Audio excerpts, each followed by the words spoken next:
But once again, what will happen if the lenders begin to question the true value of the collateral?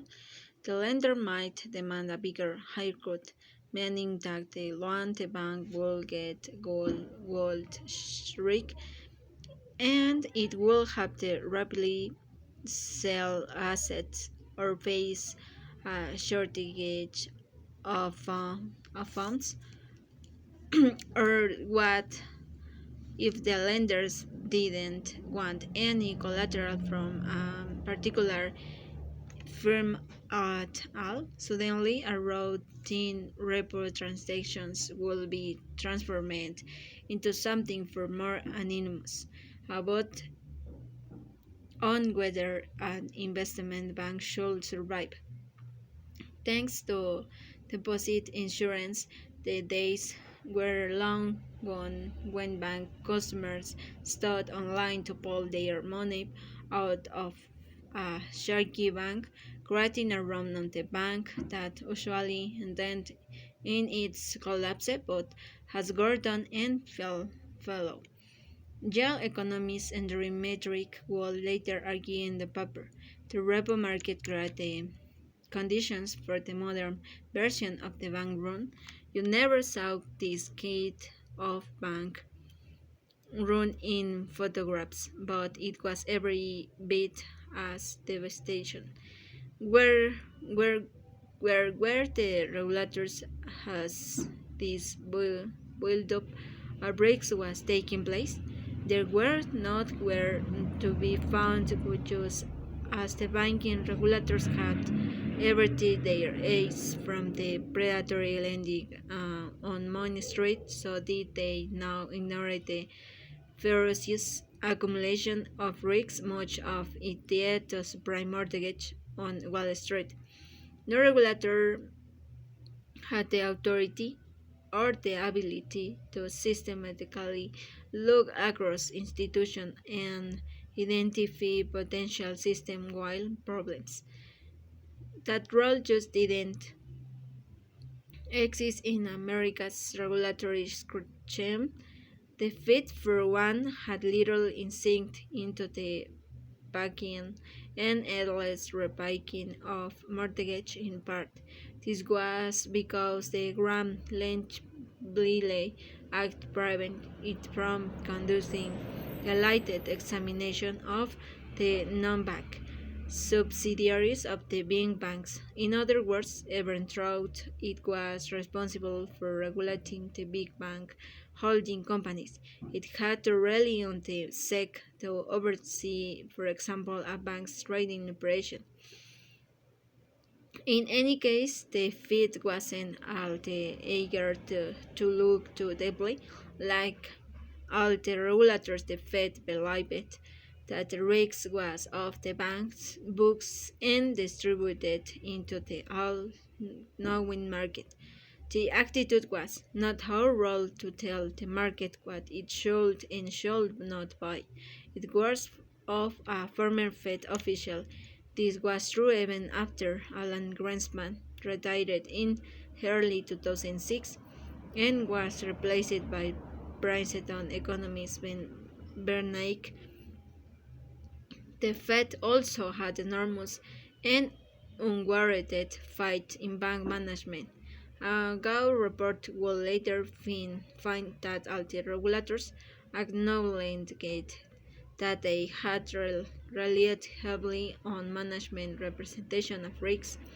In 2006, the Fed had conducted reviews of stress testing practice several large, complex banking extrusion.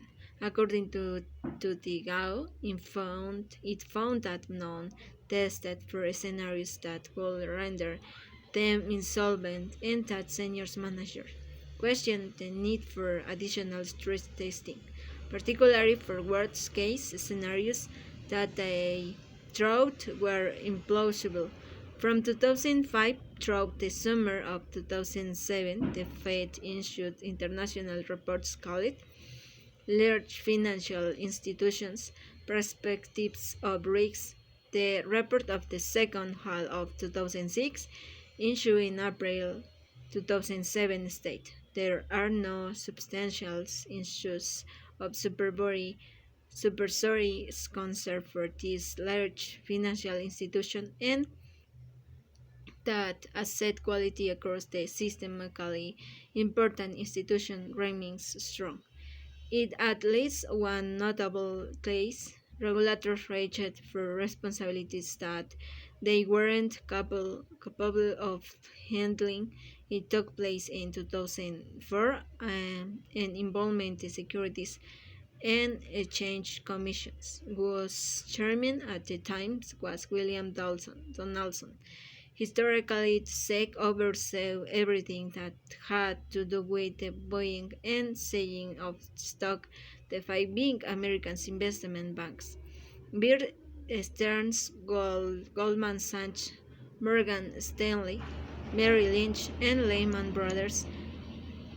All they come under the regulatory purview of the SEC, but they had all firm holding companies and had affiliates engaged in all kinds of activities such as derivatives trading that had nothing to do with selling stock. Astonishingly, no government agency regulated to holding companies.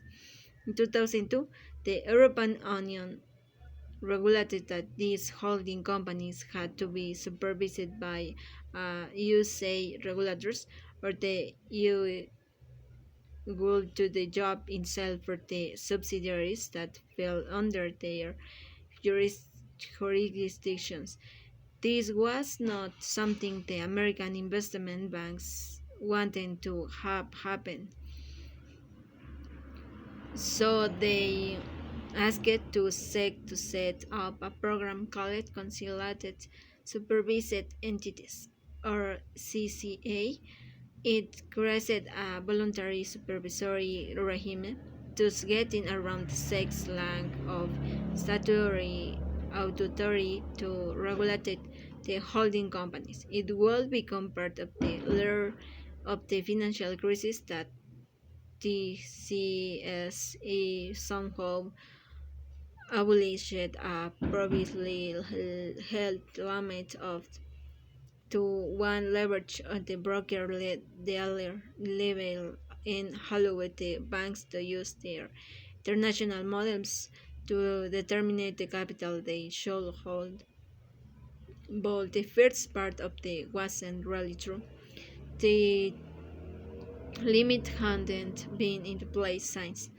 At the end of 2006, that is, well after the implementation of the CSA, the investment banks' leverage was no higher than it had been at the end when LTCM went down. In fact, according to the SGAO, three firms had more leverage at the end that, than they did at the end of 2006.